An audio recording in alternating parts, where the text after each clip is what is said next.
Assalamualaikum warahmatullahi wabarakatuh. Bismillah walhamdulillah wassalatu wassalamu ala rasulillah sayyidina Muhammad ibn Abdillah wa ala alihi wa sahbihi wa man tabi'ahu ila yaumil qiyamah. Amma ba'du, al-fatihata ila hadratin Nabi Mustafa Rasulillah sallallahu alaihi wasallam syarah li abaina wa ummahatina wa ajdadina wa jaddatina wa masyayikhina ولجميع المسلمين والمسلمات والمؤمنين والمؤمنات خصوصا لروح والدي حجي ناسوكي بن حجي أسنوي والدي حجي أحمد غزالي بن حجي أشهر بن حجي سجي سنة بن حجي محمد صالح شهينا حجي محمد مأمون بن حجي عبد الرحمن شهينا حجي مشهيد بن حجي حسن شهينا حجي عبد الوهاب بن حجي عبد الصمد شهينا حجي محمد معادي بن أمسار شهينا حجي شافي حاضر شهينا حجي أحمد شريف بن عبد الغني شهينا حجي علوي زيد بن حجي معند زيد شهينا حجي محمد حشيم محبوب شهينا حجي جمعي موسى شهينا حجي عبد المعطي صالح شهينا حجي أحمد سيدي dan شهينا حجي محمد صالح مختار سيد محمد بن علاوي عباس المالك الفاتحة. بسم الله الرحمن الرحيم. الحمد لله رب العالمين الرحمن الرحيم مالك يوم الدين إياك نعبد وإياك نستعين اهدنا الصراط المستقيم صراط الذين أنعمت عليهم غير المغضوب عليهم ولا الضالين رب اغفر لي ولوالدي وارحمهما كما ربياني صغيرا. Bismillahirrahmanirrahim. Qala al-mu'allif rahimahullahu ta'ala wa ala man naf'a bihi wa bi'ulumihi fid darin amin. Bismillahirrahmanirrahim. Wa qul 'inda iradati ad-dukhul a'udzu billahi al-'azim wa biwajhihi al-karim wa sultanihi al-qadim minasy syaithanir rajim. Alhamdulillah rabbil alamin. Kita sekarang sudah ada di depan pintu masjid. Jadi settingnya itu dari mulai awal jalan berdoa ketika mau sampai ke masjid. Sekarang posisinya kita sudah ada di depan pintu masjid. Kata Imam Nawawi Al-Bandani, waqul, dan ucapkanlah inda ketika iradatul dukhul, ingin masuk ke masjid. Yang kita baca pertama, a'udzu billahil azim wa biwajhihil karim wa sultanil qadim minasy syaithanir rajim. Alhamdulillah. Yang enggak pernah diajarin. Nah, jadi kata Imam Nawawi tadi, sebelum masuk doa yang biasa kita baca ada di belakang nanti, baca itu dulu. A'udzubillah, aku berlindung dengan Allah yang Maha Agung, wa biwajhil karim, dan wajahnya yang mulia, wa sultanihil qadim, dan kerajaannya yang Maha qadim, wa syai'ina syaitanir rajim, dari godaan setan yang terkutuk. Alhamdulillah. Tsumma qul, kemudian baca Allahumma shalli ala Muhammad wa ala ali Muhammad wa sahbihi wa sallim. Allahumma ghfirli dhunubi waftah li abwaaba rahmatik. Itu dari ujung doang yang dibaca. Salawat ini baca apa kita biasa? Enggak ya? Langsung aja. Allahumma ghfirli dhunubi waftah li abwaaba rahmatik. Itu doang tuh biasa. Kalau mau marakil ubudiyah, naik penghambaan kita kepada Allah sampai di depan masjid, sebelum masuk ke masjid, pertama baca dari Allahumma inni a'udzu billahil azim minasy syaithanir rajim. Nah, biwajhil karim wa bi sultanil karim. Habis itu baru masuk baca Allahumma shalli ala Muhammad wa ala ali Muhammad wa sahbihi wa sallim. Allahumma ghfirli dhunubi waftah li abwaaba rahmatik. Ya Allah, ampunkan semua dosaku dan bukakan bagiku pintu-pintu rahmat. Yang ini nih yang ujung itu biasa kita baca. Kaki kita melangkah kaki kanan, baca Allahumma ghfirli dhunubi waftah li abwaaba rahmat. Nah, kurangnya depan sama selawat. Kurangnya depannya dari a'udzu billahil azim wa biwajhihil karim wa bi sultanihil qadim minasyaitonir rajim. Alhamdulillah. Allahumma shalli ala Muhammad wa ala ali Muhammad wa barik wa sallim. Nah, itu yang selawat yang kurang. Allahumma ftahli, Allahumma ufili dhunbi ftahli abu rahmati. Saya kira semuanya beramal itu.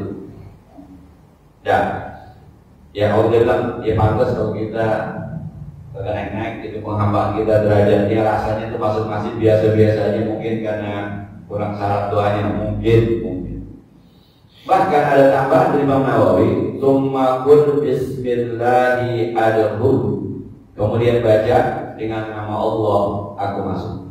Bismillahi adkhul. Dengan nama Allah aku masuk.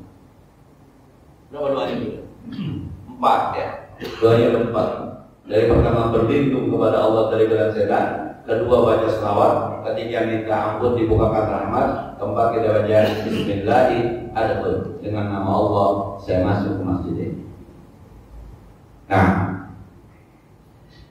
wa idza kharajta faqaddim rijlaka al-yusra. Kalau Anda keluar dari masjid maka dahulukan kaki Anda yang sebelah kiri. Ini kalau bahasa orang Betawi banyak yang kurang open. Sama kaki kanan, kaki kiri. Masuk kaki kanan ke masjid, keluar kaki kiri. Kurang ada yang care, kurang perhatian kita yang kecil kayak begini. Nah, yang penting masuk masjid Ustaz, kaki kanan kayak kaki kiri. Ya nggak apa-apa. Ini mah ngaji yang saya bilang kemarin. Yang penting masuk sekolah, dapat rapot, naik. Iya. Cuma tiba menjadi murid naik kelas sudah, tapi tidak menjadi murid yang spesial. Kalau menjadi hamba yang spesial di mata Allah, yang kecil-kecil kayak begini ini diperhati. Masuk kaki kanan, keluar kaki kiri. Sebelum masuk berlindung kepada Allah, baca selawat, berdoa. Masuk bismillahirrahmanirrahim. Nah, dengan nama-nama Allah aku masuk. Kemudian wa qul dzalika, dan katakan annaka taqul waftah li abwaab fadlik, dan bacakan wa qul dzalika illa annaka taqul, dan ucapkan Anda ketika keluar waftah li abwaab fadlik. Itu Allahumma ighfir li dzunubi waftah li abwaab fadlik. Kalau masuk waftah li abwaab rahmatik, kalau keluar waftah li abwaab fadlik. Kalau masuk, ya Allah bukakan bagiku pintu-pintu kasih sayangmu. Kalau keluar, ya Allah bukakan kepadaku pintu-pintu karunia-Mu. Apa bedanya? Kata pengarang, wa hikmatul rizqir rahmah fid dukhul wal fadli fil khuruj. Hikmah, kenapa kalau masuk mintanya rahmat, kalau keluar mintanya karunia? Annal masajida, sebab yang namanya masjid-masjid, mahal rahmatillahi ta'ala ibadih, tempat kasih sayangnya Allah bagi semua hambanya. Rahmatan tunasibul ibadah, satu rahmat yang bersesuaikan dengan ibadah kita. Kalau sudah masuk ke masjid, apapun ibadah yang kita lakukan itu mengundang kasih sayang Allah. Kita berada di rumah Allah, tuan rumahnya adalah Allah, maka apapun yang membuat tuan rumah bahagia, memujinya kah, mentasbihkan, mensucikannya kah, membesarkannya kah, berdiri karena dia kah, rukuk karena dia kah, itu mengundang kasih sayang Allah. Mau timbang di pojokan baca Quran pun Allah demen, di pojokan tasbih pun Allah demen. Kalau saya bercanda Pak, megang tasbih sampai pules-pules Allah demen. Sebab dia mau pulusnya juga lagi megang tasbih, memuji kepada Allah. Nah, maka kalau masuk ke masjid doanya waftahli abwaaba rahmati, ya Allah bukakanlah olehmu untukku pintu-pintu kasih sayangmu, sebab ibadah apapun yang kita lakukan di masjid mengundang rahmat Allah, sebab kita berada di rumah Allah. Nah, maka Quran mengatakan khusus zinatakum inda kulli masjid, ambil pakaian terbaikmu ketika masuk ke masjid. Ini dalam rangka nggak apa-apa Pak, pakai kaos bola nggak apa-apa, pakai kaos kutang nggak apa-apa, pakai kaos oblong nggak apa-apa, pakai training nggak apa-apa, enggak. Ini mah dalam rangka mau jadi hamba yang spesial gitu. Kalau kata Gus Dur, hamba-hamba yang profesional, bukan yang amatiran. Nah, jadi kalau kata Gus Dur kan gitu. Kalau ada orang gara-gara beda-beda pendapat jadi berantem, itu hamba-hamba Allah yang amatiran. Sebab dari zaman Nabi juga sahabat berbeda pendapat, dan itu biasa-biasa aja gitu. Kalau gara-gara milih presiden pada berantem, itu amatiran. Kayak baru aja milih presiden, ya udah lama banget kita milih presiden, milih DPR udah lama banget, dan begitu aja hasilnya Pak. Gak usah pakai berantem. Nah, selanjutnya wa amal khuruj, sedangkan ketika kita keluar minha dari masjid, bahwa ila mahallil asbab, yaitu tempat-tempat sebab allati tahsulu bihil arzaqu wal ghani anin nas, yang merupakan sebab menghasilkan rezeki dan kekayaan di tengah-tengah manusia. Fahadha min madahiril fadl allati tahsulullahu fi 'ala ibadihi, ini merupakan mawahir, tempat nyatanya karunia Allah Subhanahu wa ta'ala yang Allah berikan karunia itu kepada hamba-hambanya. Sementara ketika kita keluar, kan ada teman-teman yang ingin berusaha, yang ingin dagang, yang ingin kerja, yang ingin ngajar, yang dari semua aktivitasnya itu mengundang karunia Allah. Apa itu? Rizki yang halal, rizki yang berkah, syukur-syukur udah banyak, halal, berkah.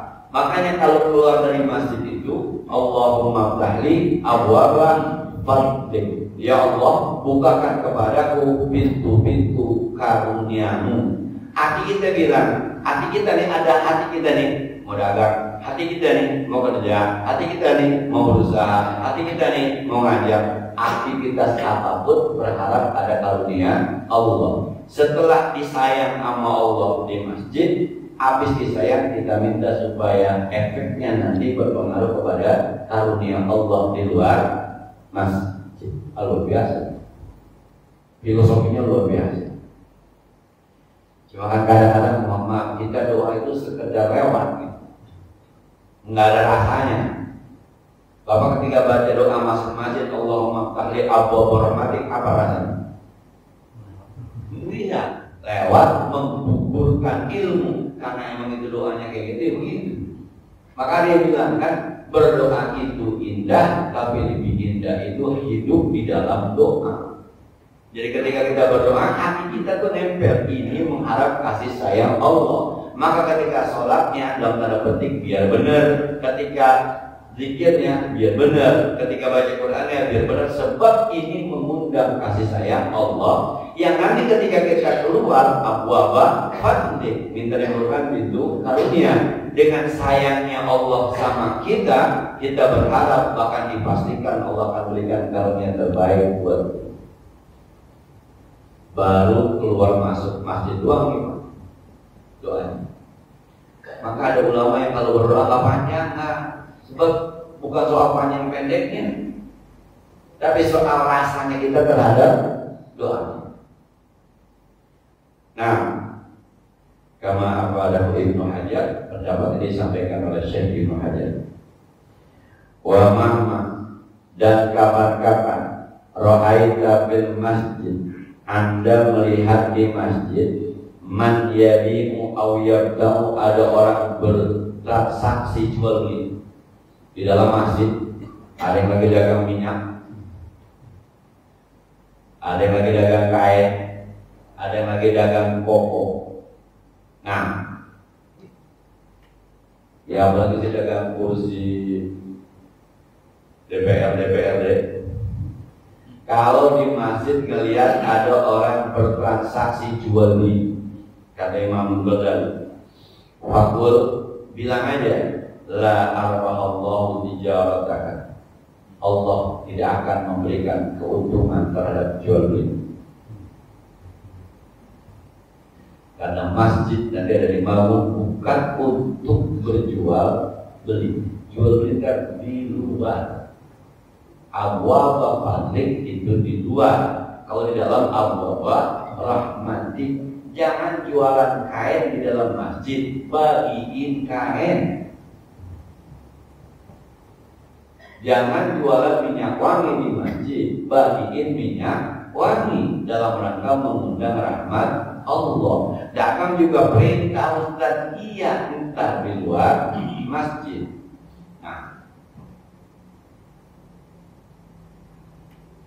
dulu ada yang jadi perdebatan tuh, kadang-kadang ada suka saya nih ngajar terus bawa kopian atau bawa kalender Hanidah misalnya gitu ya.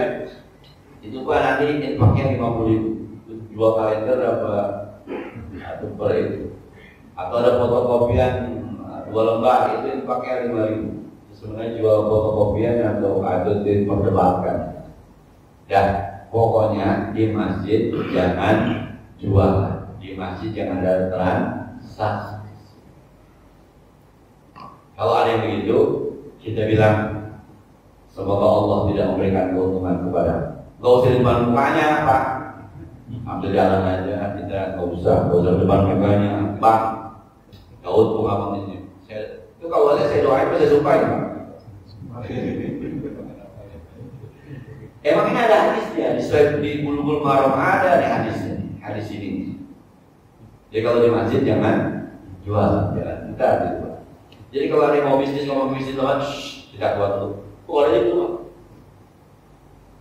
Jadi kalau ada orang ngajakin bisnis, misal bapak bisnisnya apa misalnya kain koko gitu ya, peci, terus masih, peci berapa duit? Tariknya keluar. Jadi ngomongin peci dulu. Sebab ini rumah Allah kurang layak dipakai buat kepentingan pribadi. Nah, kemudian wa idza ra'aita fihi man yasjudu, kalau Anda lihat di masjid ada orang sedang mengumumin barang yang hilang. Di dalam sini ayat tubuh dolatan sedangnya di barang yang hilang. Di masjid sebaiknya dipakai bahwa barang siapa yang menemukan dompet isinya STNK, SIM dan sejumlah uang, harap hubungi DKM. Kalau ada yang mungkin kayak gitu tuh, kata Imam Ghazali, faqul la radallahu alaika dhalataka, Allah tidak akan ketemukan barang yang hilang darimu. Sebab masjid dibangun bukan mungkin barang. Ada sebuah hadis Pak yang agak bertentangan dengan adat kita. Saya juga nggak berani Pak, nggak berani ngomong ya begitu, harus jadi adat Pak. Jadi bahkan Imam guru kita Kiai Muhammad Muhajirin juga mengkritik kerjaan kita di kitab Misbahul Dhulam. Kalau orang meninggal tuh Pak nggak perlu dihubungi. Nah, sampai kata Kiai Muhammad Muhajirin itu dalam kitab Misbahul Dhulam, wafi adatina, dan di adat kita tuh hawa di sekitar Jakarta dan sekitarnya di kitab itu Misbahul Dhulam. Itu kalau yang namanya orang meninggal diumumkan, kadang ditaruh di majalah-majalah dan di surat kabar. Tapi dia nggak bilang bahwa itu salah, cuma dia mengkritik. Nah, ya untuk Ustaz, kalau orang meninggal nggak diumumin nggak ada yang tahu. Pertanyaannya kalau orang nggak tahu apa? Nggak ngapa-ngapa.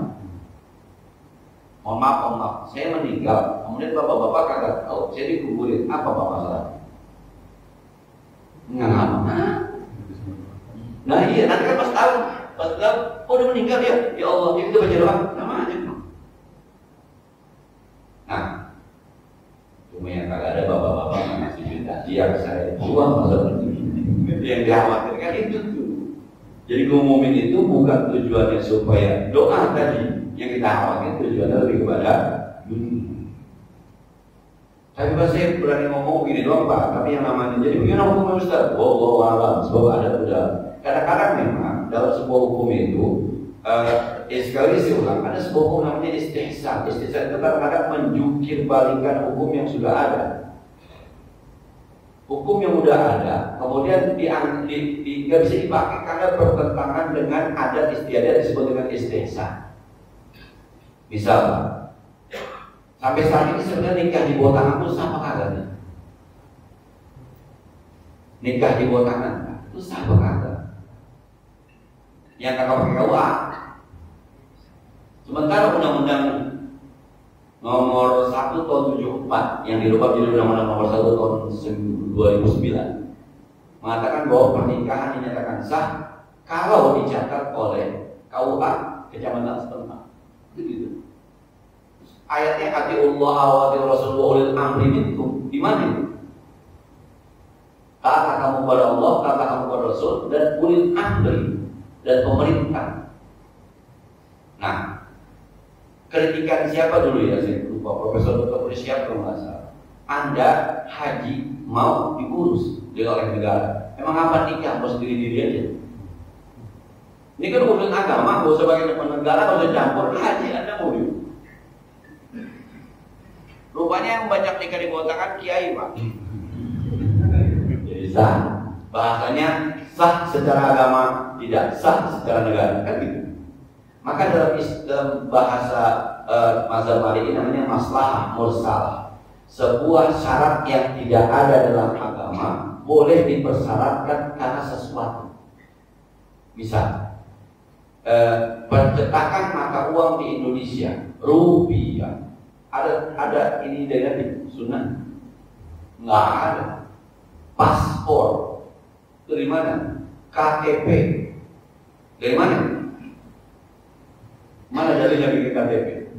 Nggak ada. Lampu merah, traffic, nggak ada. Kalau di mazhab Syafi'i, mazhab Hanafi namanya istihsan. Istihsan itu sesuatu yang dianggap baik. Padahal kalau dari segi ini ya, ini nggak sah nih. Kemarin saya sampaikan itu jual beli online. Sudah menurut salah jual beli online nggak sah Pak secara hukum. Karena nggak ada barangnya, nggak ada tukangnya, nggak ada ijab kabulnya. Ya, ijab kabulnya di mana? Tapi tidak ada yang dirugikan. Maka melanggar undang-undang tapi tidak dirugikan, maka dianggap boleh. Nah, itu maka saya bilang saya tidak berani mengatakan boleh atau tidak, semua adatnya sudah sedemikian. Pokoknya kalau ada meninggal pasti diumumkan. Ini Pak Ngaji doang, Pak Ngaji namanya bahsul ilmi. Jangan nanti langsung di stop. Besok kalau dia lagi harus diumumin, bukan begitu bukan. Ini Pak Ngaji. Kan ngaji itu begini Pak, ada bahsul ilmi, ada bahsul amal. Pembahasan ilmu itu ngaji juga, tapi ketika mau diterapkan di masyarakat beda lagi nanti. Itu ada bahsul amal namanya. Saya kemarin lihat potongan ceramahnya Gus Bahar, kata Gus Bahar, cara mencintai saja orang beda-beda. Ada orang yang mencintai Allah, nggak mau nyebut nama Allah. Ada orang yang mencintai Allah, sering nyebut nama Allah. Beda cara mencintai. Misal bapak begini, misalnya bapak naik motor, kemudian terbalik, terus bapak bilang, ya mau lihat takdir Allah harus terbalik. Itu kan bawa nama Allah urusan yang jelek Pak. Tuh ada orang yang ngomong gitu, enggak. Saya tidak mau meruntuhkan keagungan nama Allah dengan mengatakan, ya udah kodar Allahnya kayak begitu, memang perlu sakit. Berarti sakit ditempelkan ke zat Allah, sementara Anda tidak suka dengan sakit. Anda sebenarnya mencintai atau membenci.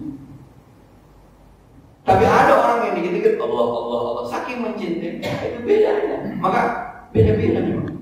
Ada orang yang saking cintanya Nabi Muhammad, sering lihat Nabi Muhammad, maka dia bisa menggambarkan Nabi Muhammad secara utuh. Tapi ada orang yang sahabat tanya, saya nggak tahu Nabi Muhammad mukanya kayak apa. Lah, Anda jadi sahabat, saya saking takjimnya kalau Nabi Muhammad lewat, saya nunduk, saya nggak berani menatap wajah. Yang mana yang benar?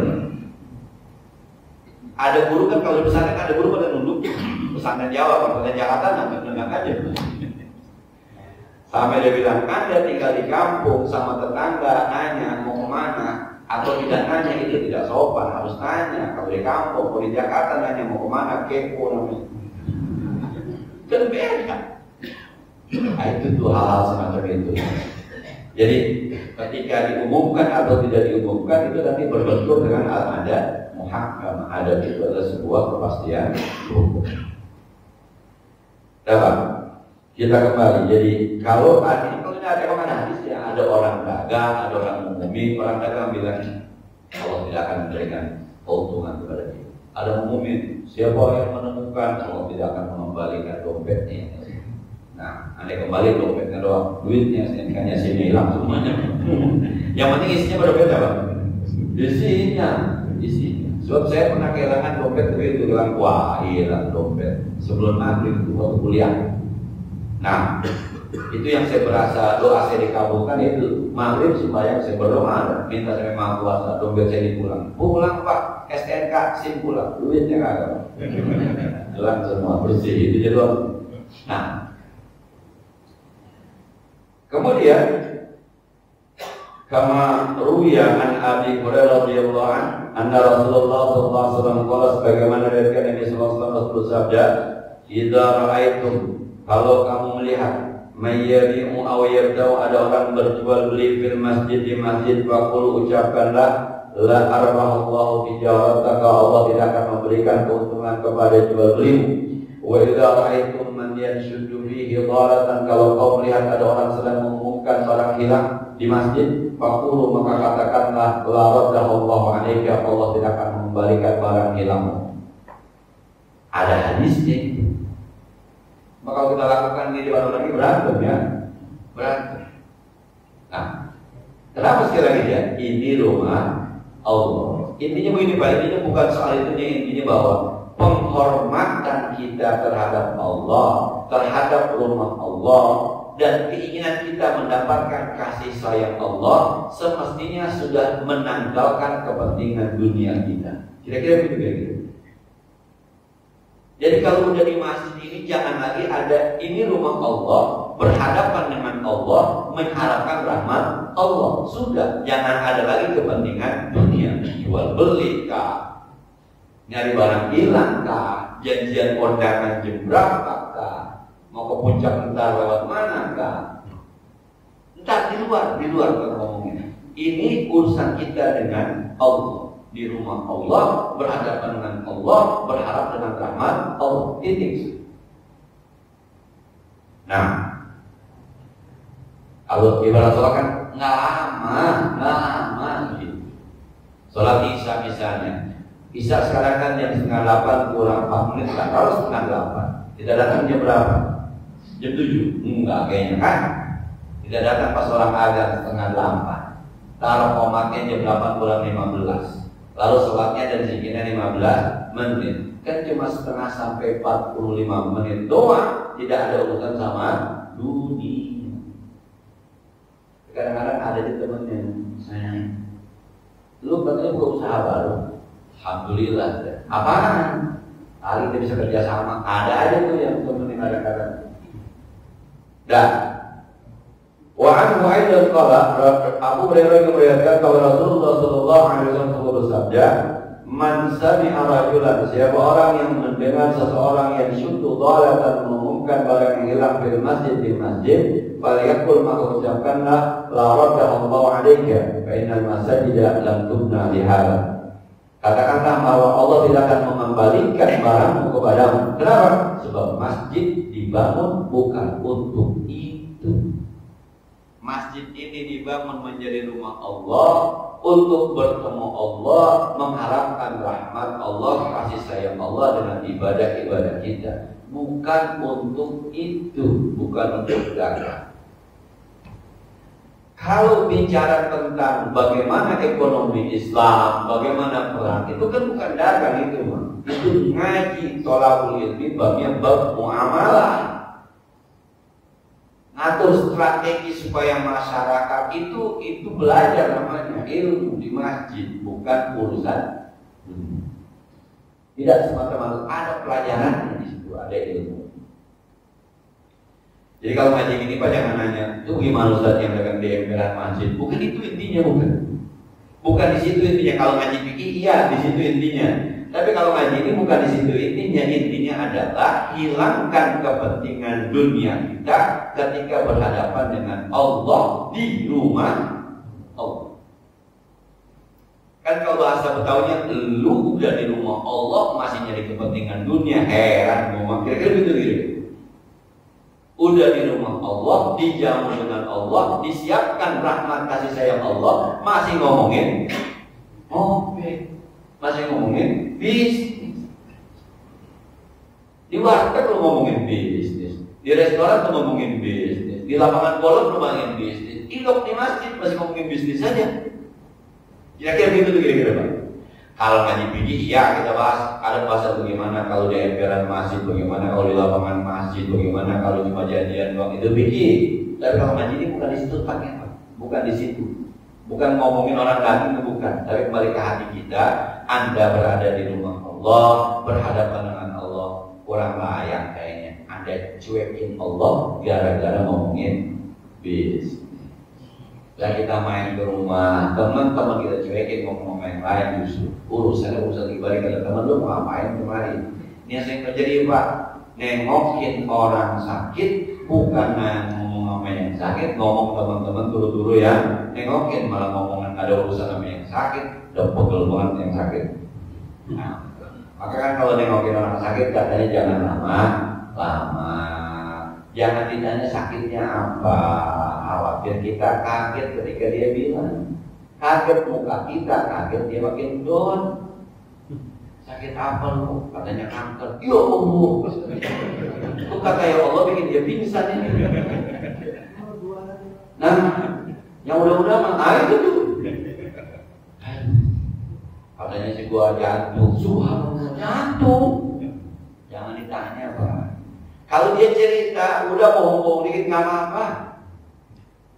Katanya gua kanker. Ayolah penyakit juga semuanya. No si anu kemarin kanker di stadium 3 atau 4. Baik. Pakai kata Pak. Jangan kanker ya dari berapa? 4. Astagfirullah. Jangan begitu. Itu kalau kebanyakan ngomong gitu tuh. Kadang-kadang ya saya pernah sakit dirawat di rumah sakit Hermina. Orang cerita temannya mati Pak. Bagaimana itu? Astagfirullah. Waktu itu saya masih ada di saya mukanya udah lah saya diinfus, lagi diinfus. Nah, waktu itu belum ketahuan kebet tulang, katanya ispa. Itu yang ngobrol cerita kebanyakan cerita ini cerita temannya meninggal di mobil mendadak. Kita lagi sakit, kan tinggal ngayal doang. Itu mau mati. Nah, jangan banyak nanyain kalau nengokin orang. Nah, wa idza dakhaltal masjid, kalau Anda sudah masuk ke dalam masjid, walau musya'an masjidnya masjid umum milik orang ramai, atau mazmunan atau kita duga ini masjid ramai kan ada masjid pribadi Pak. Masjid pribadi emang dia bagian sendiri di tanah sendiri, bagian dia sendiri, yang mau pakai silakan, tapi itu punya pribadi ada yang kayak gitu. Nah, fala tajlis hatta tusalli raka'atain tahiyah, maka jangan Anda duduk sampai Anda sholat 2 rakaat tahiyatul masjid. Sebenarnya Pak, dalam fikih kita tahiyat masjid itu bukan nama sholat. Jadi bukan usolli sunnata tahiyatul masjid. Itu ulama bikin buat orang awam untuk membedakan mana tahiyatul masjid, mana qobliyah, mana ba'diyah. Sebenarnya bapak sholat pakai di masjid itu namanya tahiyatul masjid. Yang penting masuk masjid sebelum duduk sholat pakai mau namanya duha. Ntar ada di belakang yang mau namanya duha, yang mau namanya qobliyah, yang mau namanya itu termasuk tahiyatul masjid. Tahiyah artinya menghormati masjid karena masjid dibangun buat sholat. Ente kalau masuk masjid jangan sampai kagak, itu intinya urus sholat. Nanti kalau bisa saya tukang Pak, saya pengen datangin listrik pas masuk masjid kagak sholat, ada caranya nanti bagaimana kalau ada orang yang kagak mungkin sholat, ada caranya. Tetapi idza dakhaltal masjidil haram, kalau Anda masuk ke Masjidil Haram wa aradta tawaf dan Anda ingin tawaf, al-afdalu an tabda'a bit tawaf, maka yang afdal Anda mulai dengan tawaf. Tsumma tarmi bi raka'ataini sunnatat tawaf, kemudian niat 2 rakaat sunnah tawaf, wa tahiyatul masjid ma'an dan tahiyatul masjid bareng-bareng. Kalau Masjidil Haram, orang yang pada umroh masuk Masjidil Haram jangan tahiyatul masjid dulu. Kalau pengen tawaf dulu. Kabeh tawaf, salat sunnah tawaf kita menduduki salat tahiyatul masjid. Jadi salatnya 2 rakaat termasuk di dalamnya tahiyatul Mas, saya bilang tadi, sholat apa saja yang kita lakukan masuk kategori tahiyatul masjid. Ini kalau di Masjidil Haram, jangan tahiyatul masjid dulu, tawaf dulu. Kecuali memang tidak ingin tawaf. Dari rumah emang pengen sholat doang tuh, ingin sholat doang. Kalau sekarang makan kalau dari rumah pengen sholat doang dibuang ke atas. Kalau sekarang mah dibuang ke atas tuh, tidak boleh ke makam kayak tawaf kecuali yang pakai ihram. Maka kadang-kadang ada juga yang nakal orang umroh itu.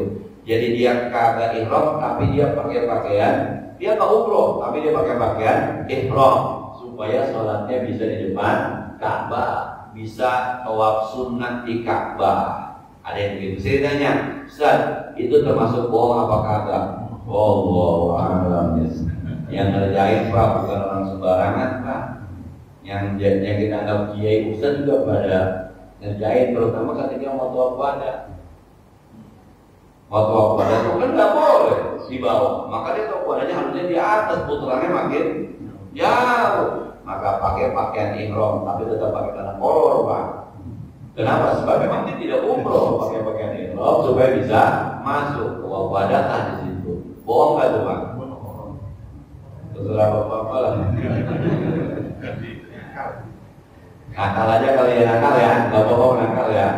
Nah, kalau teman saya kan, kalau teman saya udah tawaf wadahnya kita gabung aja sama tawaf umroh. Jadi pokoknya ketika mau pulang tuh nggak usah wadah, kita umroh aja, ngambil di tanah yang kata tuh. Jadi masuknya masuk umroh. Tawafnya tawaf wadah sekaligus tawaf umroh. Bacanya diganti sama tawaf wadah. Habis itu sa'i. Habis saya taharul. Jadi tawaf wadahnya digabung jadi sa'i. Nah, ada Pak. Bahkan sekali itu Pak, ada yang suami istri pengen megang Ka'bah. Bagaimana caranya? Subuh-subuh pakai kain ihram tuh lagi. Masuk. Apa dia bilang? Belum tentu Ustaz saya bisa balik lagi. Nah, belum. Bisa juga kita lawannya. Udah terserah udah dah.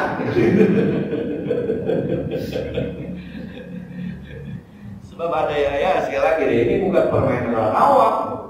Orang-orang yang kita anggap alim juga. Walaupun saya pribadi mengatakan bahwa kalau bisa mah jangan, kalau bisa mah. Dulu waktu masih ada apa yang putaran itu tuh, ada yang begitu tuh dipegang ini pantatnya sama askar. Ternyata ada celahnya, encek ada bohong. Kata polisinya, dipegang pantatnya polisi. Kata polisi itu berangkatnya nggak beres sih. Dipegang pantatnya ternyata ada tanahnya di sini. Kata polisi, kan dekat. Ada bohong. Tapi jalanan dikasih aja lewat sih, ada bohong. Dan ya itu nanti disesuaikan secara adat istiadat ya, masing-masing aja. Saya kira ini nanti akan kita lanjutkan bagaimana teman-teman yang tahiyatul masjidnya tidak bisa di masjid atau memang nanti penjelasan Imam Nawawi Al-Baghdadi tentang posisi surat tahiyatul masjid. Sebagaimana biasa, yang ada pertanyaan tentang niat doa ini dibaca.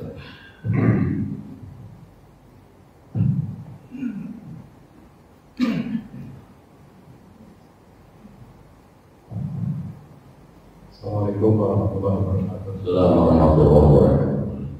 Ustaz, kita diajarin doa masuk masjid dan keluar masjid, termasuk salat tahiyatul masjid. Selama ini saya kan selalu menyampaikan salawat kepada Rasulullah pada saat kita menginjak masjid. Selalu Allahumma shalli ala sayyidina Muhammad wa ala sayyidina Muhammad. Itu kunci masjid. Kalau lihat tadi kan kita tanpa salawat, jadi langsung baca doa masuk masjid. Nah, terus pada saat keluar juga saya itu suka nambahin Abdullah bin Fadli, itu boleh apa enggak gitu. Ini yang kedua tadi soal tahiyatul masjid, walaupun akan dibahas kemudian. Jadi kita kan kebiasaan, jadi selalu kalau sholat ke masjid ini, kalau belum waktunya selalu sholat tahiyatul masjid. Nah, habis itu baru kita qobliyah gitu kan. Setelah adzan qobliyah, setelah selesai sholat qobliyah. Jadi ini hanya sekedar membedakan mana kita tahiyatul masjid, mana kita qobliyah. Tetapi dalam keterangan tadi Ustaz menyampaikan bahwa tahiyat dan qobliyah itu sama. Nah, daripada kita nganggur duduk cuma baca sholawat, rasanya saya sih masih lebih enak kita sholat aja daripada duduk apalagi ngelamun gitu kan. Kira-kira pandangan saya cuma itu. Gimana pendapatnya? Assalamualaikum warahmatullahi wabarakatuh. Wassalamualaikum warahmatullahi wabarakatuh. Ya, yang pertama, semua doa itu memang layaknya diawali dengan sholawat. Semua doa. Maka tadi memang yang tidak ada sholawat itu yang awal. Sebelum kita masuk, idza aradta an tadkhulal masjid faqul. Kalau kau ingin masuk masjid, belum masuk nih, baru pengen depan pintu. Naik ke atas itu baru pengen. Itu a'udzu billahil azim wa biwajhihil karim wa bi sultanikal qadim minasyaitonir rajim. Alhamdulillah. Itu belum doa tuh. Nah, baru ketika kaki kita mau melangkah ke kanan dulu, ada doanya pakai selawat. Allahumma shalli ala sayyidina Muhammad wa ala ali sayyidina Muhammad wa ala alihi wa sahbihi wa sallim. Baru baca Allahumma firli dunubi atau rabbi firli dunubi wa ftahli abwaaba rahmat. Sampai dia Bismillahirrahmanirrahim. Dengan nama Allah saya masuk. Nah, jadi selawat ya. Keluarnya, kalau teman-teman mau baca selawat sebelum keluar, silakan. Allahumma shalli ala sayyidina Muhammad wa ala ali sayyidina Muhammad. Baca doa tadi itu. Rabbi firli dunubi wa ftahli abwaaba fadli. Gimana kalau dirubah menjadi abwaaba min fadli? Secara grammar bahasa, kalau tidak ada alif lamnya, maka nggak boleh pakai min. Waftahli abwaaba fadli. Abwaaba jadi mudhaf, fadli jadi mudhaf ilaih. Tapi kalau waftahli al abwaaba pakai alif lam di depan, bukakan bagiku pintu, segala pintu min fadli, baru pakai min itu. Nah, itu di struktur bahasa Arab. Sebab abwaba fadli itu takdirnya abwaba min fadli, sudah ada min di sini. Jadi kalau bacaan yang bagus, waftahli abwaba fadli. Kalau mau pakai min, waftahlil abwaba min fadli. Itu strukturnya. Sama kayak guru kita tadi baca zikir Astaghfirullahaladzim alladzi la ilaha illa huwal hayyul qayyum wa atubu ilaih. Itu ada yang bilang afdalnya Astaghfirullahaladzim alladzi la ilaha illa huwal hayyul qayyum hayya. Sebab di depannya ada astagfirullah ha. Nah, bukan hayyul, salah bukan, hayyul benar. Cuma kalau dari grammar bahasa Arab itu jalannya kepanjangan. Astagfirullah, aku mohon ampun kepada Allah alladzi la ilaha wal hayya, yang tidak ada dia, dialah yang maha hidup. Hayya itu jadi naat ke Allah. Tapi kalau huwal hayyul qayyum, huwa mubtada, hayyu khobar. Nanti jumlah mubtada khobar baju naat jalannya panjangan. Hayyul qayyum. Kalau depannya pakai astagfirullahaladzim. Tapi kalau nggak pakai astagfirullah, la ilaha illallah wal hayyu, karena tidak ada Allah jadi depan.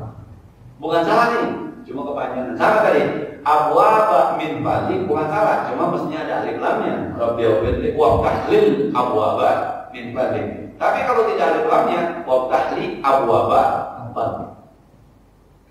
Sudah kayak grammar bahasa Arab. Nah, dan kemudian tahiyatul masjid. Jadi begini Pak, tahiyatul masjid itu kalau Bapak datang ke masjid belum waktunya qobliyah, harus 2 rakaat. Tapi Bapak niat usolli sunnatal wudu misalnya, bukan tahiyatul masjid, maka sholat wudu Bapak itu menempati tahiyatul masjid. Sebab yang penting Anda masuk ke masjid sebelum dulu sholat. Sholat apa? Namanya tahiyatul masjid. Tapi jangan pakai usolli apa ya? Apa? Nah. Tapi kalau Enggak, di rumah ini enggak ada. Ya udah, tinggal sholat usul sunat tegak masjid. Pasti tuh ngelawan. Tapi kalau bapak datang orang lagi azan, kita datang udah azan, Allahu Akbar, Allahu Akbar. Udah tungguin aja di azan terakhirnya kita sholat qobliyah. Berarti qobliyah kita menduduki tahiyatul masjid.